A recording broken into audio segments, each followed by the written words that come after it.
En lep sončen dan vsem skupaj, hvala lepa, ker ste se današnje novinarske konference tudi udeležili. Vsi najverjetneje se skupaj zavedamo, da je zdravstvo tista ključna tema tega mandata za celotno politiko, tako za opozicijo kot tudi za koalicijo. Nova Slovenija se je tega zavedala, zato smo se s tem problemom začeli resno ukvarjati že v začetku letošnjega leta in spremljali ste, da smo tam nekje v marcu tudi na programski konferenci predstavili naše rešitve na področju zdravstva, ki smo jih kasneje tudi seveda predstavili vsem deležnikom v zdravstvenem sistemu in moram reči, da so te naše rešitve naletele na zelo pozitiven odziv zlasti med stroko. Pri tej programski konferenci sem tudi napovedal, da ne želimo seveda kakorkoli vlado overjati pri njenih predlogih in pri stvarih, ki jih ona namerava narediti, in sem dejal, da bomo počakali do maja in da če se maja ne bo nič zgodilo, potem bomo seveda ukrepali. Zdaj, čakali smo do maja, praktično do konca maja, zgodilo se ni nič velikega in to nas je seveda prisililo v situacijo, da smo sami predlagali spremembo zakona, ki jo bom v nadaljevanju tudi predstavil. Naj pa rečem, da se nam zdi v Novi Sloveniji ključna stvar in ključen problem zdravstvenega sistema dostopnost. Dostopnost je tista, ki nas boli vse, tudi včerajšnji podatki NIJZ-ja kažejo, da kar 141.000 pacientov čaka nedopustno dolgo oziroma polovica pacientov v Sloveniji čaka predolgo. In to je tisti ključni problem, ki bi ga morali nasloviti takoj, neposredno. Če pogledamo v tem trenutku predvsem predloge vlade, pa lahko ugotovimo, da se ukvarjajo z nekoliko drugimi stvarmi. Zdaj v etru na tem zdravstvenem področju so 3 zakoni, eden se ukvarja z digitalizacijo, drugi z drugačnim upravljanjem ZZZS-ja in tretji s tem slavnim dopolnilnim zdravstvenim zavarovanjem. Zdaj, vsi ti 3 predlogi, ki so na dnevnem redu, kratkoročno ne bodo izboljšali dostopnosti do zdravstvenih storitev. In ker je bilo tista ključna stvar, zakaj se je Nova Slovenija odločila, da bomo vložili spremembo zakona o zdravstvenem varstvu in zdravstvenem zavarovanju in sicer spremembo 80. člena. Mi ugotavljamo, da se žal v Sloveniji še vedno ne uporabljajo vse zmogljivosti, ki jih zdravstvo ima. V tem trenutku se v polnosti uporablja seveda državni sistem in pa koncesionarji, še vedno pa kljub 141.000 čakajočim v polnosti niso vključeni tudi vsi zasebniki v Sloveniji. Ob dani situaciji in glede na razmere se nam zdi to v Sloveniji nesprejemljivo. Mi imamo določene pravice iz obveznega zdravstvenega zavarovanja, vsi tisti, ki plačujemo za obvezno zdravstveno zavarovanje, nam 23. člen tega zakona o zdravstvenem varstvu in zdravstvenem zavarovanju določa tudi obseg pravic. Žal pa teh pravic ne moremo uresničevati, zato je za Novo Slovenijo nesprejemljiva omejitev, da te pravice lahko uresničujemo samo v državnih zavodih in pa tudi pri koncesionarjih. In ta 80. člen, sprememba tega 80. člena, ki ga predlagamo, prinaša to, da se na področjih, kjer je nedopustno dolga čakalna doba, lahko uporabljajo tudi zasebniki, če imajo licenco zdravniške zbornice in pod istimi plačnimi pogoji kot v državnih sistemih. Zdi se nam več kot fair predlog, več kot nujen predlog v tem trenutku, ko toliko veliko ljudi nedopustno dolgo čaka. Skratka, da uporabimo vse resurse, ki jih Slovenija ima na razpolago in to pod istimi pogoji, kot so plačani v državnih zdravstvenih zavodih. Jaz bom tukaj naredil piko in bi prosil še Matjaža Trontlja, ki je predsednik strokovnega odbora za zdravstvo pri Novi Sloveniji, ki je z ekipo v zadnjih mesecih intenzivno delal na teh zgodbah, da pa predstavi še posledice tega našega zakona, zlasti finančne in tudi druge, kako se bo potem odzval celoten zdravstveni sistem na ta predlog. Matjaž, izvoli. Hvala lepa, predsednik. Dober dan tudi v mojem imenu. Jaz bi mogoče najprej izkoristil to priložnost in se vsem zdravstvenim delavcem, ki delajo v zdravstvenem sistemu in delajo pod izjemno težkimi pogoji, rad zahvalil za vso njihovo prizadevnost in trud. zaradi njih zdravstveno sistem kot tak nekako deluje, predvsem pa vsaj tisti, ki lahko dobijo zdravstveni storitev, tudi dobijo. Tukaj je potrebno res veliko priznanje jim izreči. Post-covidno obdobje je zaznamovalo tudi Slovenijo, praktično cel svet, Evropo, vsi zdravstveni sistemi so podvrženi določenim pretresom in tudi Slovenija seveda temu ni imuna. Sploh pa seveda sistemi, ki so dalj časa brez spremembe, brez nadgradenj, brez posodobitev. Ta konkreten novela zakona, ki je bila že vložena, prinaša seveda nekaj novega v slovenski zdravstveni sistem, v zdravstveni prostor.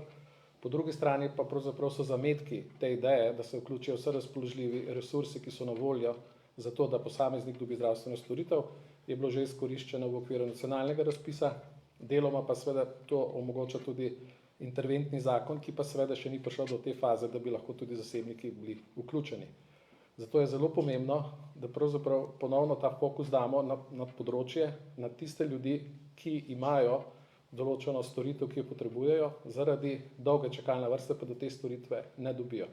Predstavljamo si, kako se počuti nekdo, ki ve, da čaka nedopustno, kar pomeni, da ima vpliv na njegovo zdravstveno stanje. Torej, medicinsko je znano, so dopustne čakalne dobe in to je pričakovano, razumljivo, vse, kar je nad, pa lahko pomeni, torej avtomatično ne, lahko pa pomeni, da se z tega naslova poslabšuje njegovo zdravstveno stanje.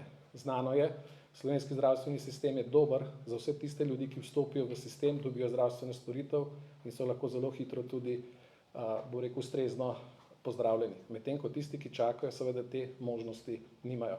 Predsednik je lepo povedal, številka je izjemno velika, 141 000, tudi podatki so taki, da se stanje še poslabšuje. Iz tega naslova je nujno potrebno, da na tem področju naredimo bolj odločne korake. Nova Slovenija je ta novelo zakona pripravila, vložila in seveda odpiramo s tem zelo široko razpravo. Predsednik je lepo povedal, 3 zakoni so v tem trenutku nekje odprti, mi pa želimo dodati še 4. zadevo, 4. steber, recimo, če rečemo, zdravstvenega sistema, in to so pacienti. Imamo institucije in imamo paciente. In mi smo se tukaj seveda v tej zgodbi, ki je, govorimo o zavarovalništvu, govorimo o ZZS-ju, digitalizaciji, manjkajo pacienti. In mi s tem nekako v ta širši politični prostor, zdravstveno reformo, nadgradnjo vnašamo tudi področje pacientov, bolnikov in vseh nas. Ničesar drugega ne predlagamo kot to, da vse, kar je možno v Sloveniji, da uporabimo, da uspemo to premagati, zmanjšati to število. To število seveda ne bomo spravili na nič, lahko ga pa zmanjšamo in s tem lahko omogočimo ljudem hitrejšo vrnitev na delovno mesto. In tukaj pa že tisto, kar želim poudariti posebej, učinke tega zakona, spremembe. Torej vemo, da med temi čakajočimi so sigurno tudi taki, ki čakajo v bolniškem staležu. Podatek ZZS je, da je bilo za leto 2022 kar 700 milijonov iz naslova absentizma, je zagotovo zaskrbljujoč in zagotovo je tudi posledica z tega vidika, glede na to, koliko ljudi čaka nedopustno. Kot rečeno, vsi niso v bolniškem staležu, zagotovo pa so. Tako da mi učinke tega zakona predvsem vidimo v tem, da bodo ljudje se lahko hitreje vrnili v svoje delovne organizacije, območja. Vi veste, kako pomemben je trenutno ali pa sploh v tem obdobju človeški kader, izobražen kader, sploh ves kader. Vemo, koliko je pomanjkanja na določenih poklicih, kjer enostavno ni ljudi, ki bi delali. Seveda, prej ko se vrnejo ljudje tudi iz bolniškega staleža, prej ko se vrnejo tudi so dodano vrednost podjetju. Tako da mi predvsem tukaj vidimo ta zelo pomemben vidik. Zelo pomemben vidik je pa seveda tudi to, da se vsak posameznik, ki je aktiven in želi ustvarjati in prispevati k splošni blaginji družbe, da se lahko seveda tudi vrne v svoje delovno okolje, v družbo in je seveda iz tega naslova tudi primeren oziroma nekako dodana vrednost celotnemu sistemu.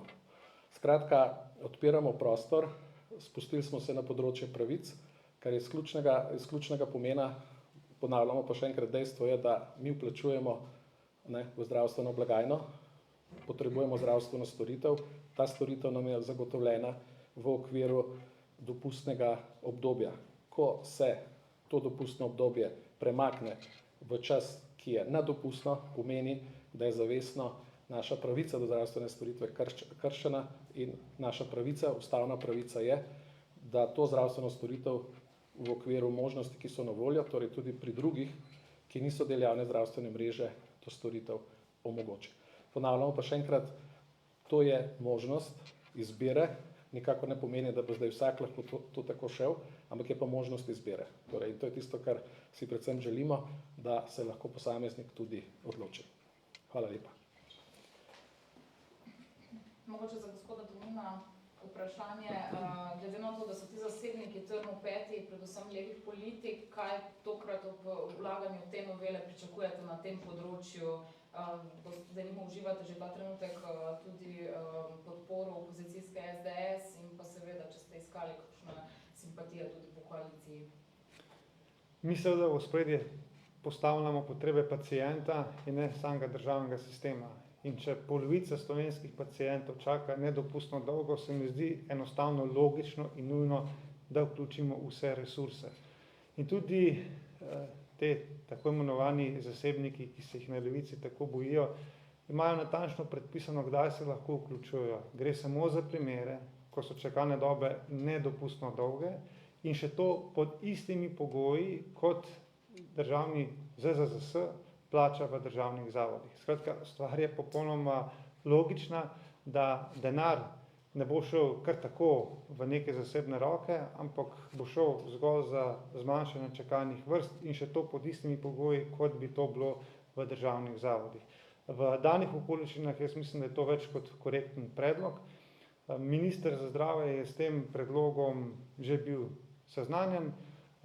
Verjamem, da se bomo o njem pogovorili, vse v teh prvih odzivih. Jaz nisem razumel, da bi ga a priori zavrnil, tako da tukaj bomo videli, kako bojo stvari tekle naprej. Vsekakor je pa nekaj potrebno narediti in se mi zdi, da bo ta zakon sprožil še eno snežno kepo, ki je zelo pomembna, to pa je, da se bo potrebno o dveh stvareh nujno še pogovarjati hkrati. In to je o samem statusu zdravnikov in pa o upravljanju zdravstvenih zavodov, ker tudi vsi ostali opozarjajo, da je to nekak takšen ključ do tega, da se bistveno na bolje spremeni naš zdravstveni sistem. Ampak kaj zdaj v bistvu pričakujete, kako hitro bo ta rešitev nekako če sploh zaživela? Vemo, v zakonodajnem postopku je zakon koalicije, ta isti in bo tam imel prednost, vi pa govorite o kratkoročnem naslavljanju težav s takojšnjim učinkom, ker strinjamo se pa najbrž lahko, da čakalne dobe so urgentna. Zdaj moramo najprej opredeliti, kaj pomeni kratkoročno. Jaz mislim, da kratkoročno se v zdravstvu lahko pogovarjamo v obdobju pol leta ali pa enega leta. In ko sem govoril o predlogih zakonov, ki so na strani koalicije, pač ugotavljam, da te zakoni ne bodo povečali dostopnosti do zdravnika kratkoročno, ker govorijo o nekih drugih vsebinah, ki so prav tako pomembne za zdravstvo, ne bodo pa ljudem omogočali, da bi hitreje prišli do zdravnika. Zdaj, ta naš zakon pa to omogoča. Seveda nam pa vsem skupaj daje tudi potreben čas, da se pogovorimo, da se uskladimo. Tudi smo počakali toliko časa, da je koalicija oziroma torej Ministrstvo za zdravje vložilo tiste zakone, ki so jih nameravali, zaradi tega, da ne bomo poslušali kakršnihkoli očitkov, da je naš zakon v procesnem smislu zavira kakšno vladno iniciativo. Tako da, ko bo ta zakon sprejet, upam pa, da zavrnem, govorim o tem poslanskem zakonu, ki govori o preoblikovanju prostovoljnega v obvezno, rečem tako, zavarovanje, da ko bo ta stvar zaključena, potem se bo potrebno resno tudi pogovoriti in pa predvsem obravnavati ta del zakona. Tako da jaz realistično pričakujem, da če bojo vse stvari tekle tako kot mora, bi s koncem leta tudi ta zakon moral biti sprejet. Mogoče k temu samo ena stvar dodal, da tukaj napačno bo, če bomo se skoncentrirali na to, kdo lahko izvaja zdravstvene storitve. To je popolnoma napačen fokus. Pravilen fokus je na ljudi, na njihove potrebe, da dobijo zdravstvene storitve in da čim prej lahko začnejo s postopkom zdravljenja. Vse drugo je v tem primeru zgrešeno in če se bomo pogovarjali o tem, kdo to dela, potem nekako ni smisel take razprave. Kot družba moramo biti zreli in odgovorni, da postavimo na prvo mesto paciente in ljudi. In od odgovorne družbe je prav, da to pričakujemo. Nova Slovenija je odgovorna stranka in to je ključen fokus ves čas te naše zgodbe. Torej, ne institucije, pač pa ljudje za svojimi zdravstvenimi potrebami. Tako da javno, zasebno tukaj ne sme biti v osnovi predmet, bi rekel, pogovor in vsega tega. Predsednik je lepo povedal, pravila igre so enaka za vse in tukaj rešujemo nacionalni problem, ki je zdrava, odgovorna družba, bo odgovorila na take nacionalne izzive. Potem, ko bomo to pogasili, ta požar, pa se seveda lahko pogovarjamo, kako zdravstveni sistem naprej tudi še nadgradimo, izboljšamo in da smo seveda tudi v svetu lahko ponosni na tak zdravstveni sistem. Mogoče še kot ena dodatna, ne? Ste tekli tudi kakšen krog med zasebniki, zdaj vemo, imajo trenutno neka svoja pravila igre, je sploh interes med njimi, da se vključijo pod enakimi plačnimi pogoji? Seveda smo, rekel sem, ko smo marca letošnje leto predstavili teh naših 9 rešitev, smo potem se dobivali z vsemi deležniki, ne vem, če hočete, od zdravniške zbornice do sindikatov, ki delujejo na področju zdravstva. Naša poslanska skupina, ki redno mesečno obiskuje tudi teren, je obiskala več javnih državnih, pa tudi privatnih zavodov in posod smo poslušali približno isto sliko ali pa isti okvir, ne. Da se zdi tem zasebnikom nerazumljivo, da morajo njihovi pacienti plačevati, čeprav vsak mesec plačujejo od svojih plač v obvezno zdravstveno zavarovanje in iz tega izhajajo neke pravice, ampak samo zaradi tega, ker niso vključeni v javni sistem, čeprav bi naredili po isti ceni, kot dela javni sistem, do tega niso upravičeni. In tudi iz teh izkušenj nam je bilo potem na nek način samoumevno, da pripravimo ta del zakona. In še en primer je bil zelo zgovoren, ki mi je še zdaj odmeval v glavi, je pa primer zdravnice, ki je imela ortopedske težave in če bi šla v državnem sistemu po vseh postopkih rednih, ne, bi jo najprej za nekaj mesecev poslali na bolniško, potem operacija in rehabilitacija. Njena ocena je bila, da bi to zdravljenje pač trajalo leto in pol. In leto in pol bi bila ona izven delovnega procesa, kot zdravnica, izven nekega dela. Zato se je odločila, da gre v privatni zavod, ker so ji te stvari takoj uredili in se ona na delovno mesto nazaj vrnila v 3 mesecih. In se mi zdi, da je to tudi velika dodana vrednost za samo državo, ker smo to zdravnico imeli nazaj po 3 mesecih, država oziroma zdravstvena blagajna in ni plačevala bolniške, hkrati je pa tudi ona naredila mnogo dobrega v vsem tem obdobju.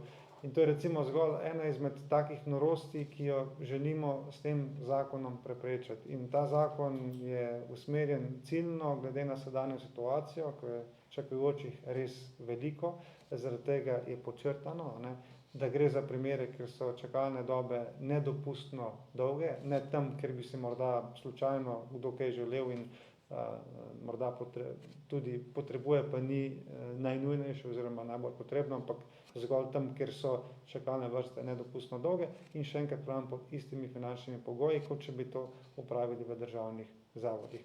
Bolj konkreten predlog je težko narediti in bo tudi zanimivo opazovati zdaj morda drugo stran, kakšni bodo argumenti proti temu, ne? Ker če se bo to delalo za isti denar, potem je težko imeti neke obtožbe v tistih grdih zasebnikih. Lahko drugo temo še kakšno? Lahko. Še za kolegico v bistvu Metko Majer sprašujem. Glede HSE-ja in odločitve Vrhovnega sodišča, da morajo nekdanjemu direktorju izplačati odškodnino zaradi prekinitve delovnega razmerja, če imate mogoče kakšen, govorimo o gospodu Nikoliču. Ne poznam primera in ga tudi težko komentiram. Eno vprašanje, se vem, da ste o tem že nekaj govorili, ampak jutri bo dejansko ta projekt gospoda Logarja zaživel uradno. Zanima me, kako v Novi Sloveniji, zdaj, ko se bo ta zadeva dejansko zaživela, gledate na to, vas je gospod Logar morda povabil kakšnemu sodelovanju in kako vidite morda to, če ta pobuda dejansko preraste v politično stranko in kaj to za Novo Slovenijo dejansko v prihodnje pomeni v slovenskem političnem prostoru. Pozdravljamo njegovo pobudo in iniciativo. Društva, nevladne organizacije in razprave in okrogle mize so super stvar, ampak stvari se pa dejansko v državi premikajo in spreminjajo v parlamentu. Tako da jaz bi si želel, da bi Anže Logar čim prej ustanovil politično stranko, ker le politična stranka je tista, ki bo lahko dejansko stvari spreminjala na bolje tudi v Sloveniji in seveda z ustanovitvijo politične stranke ga jaz vidim kot našega naravnega partnerja in zaveznika. Ne vidite tu neke možnosti, rečemo, odžiranja, morebitnih glasov desne sredine, kam se Nova Slovenija nekako pozicionira in zagovarja te vrednote? Mi smo te stvari v zadnjem obdobju zelo podrobno spremljali in po vseh raziskavah, ki smo jih naredili, to lahko pomeni, da bi ta njegova iniciativa in morebitna stranka Novi Sloveniji vzela enega poslanca. In če je to cena, ki je potrebna za to, da se bodo stvari na desni sredini spremenile in spremenile na bolje, jo je Nova Slovenija pripravljena plačati.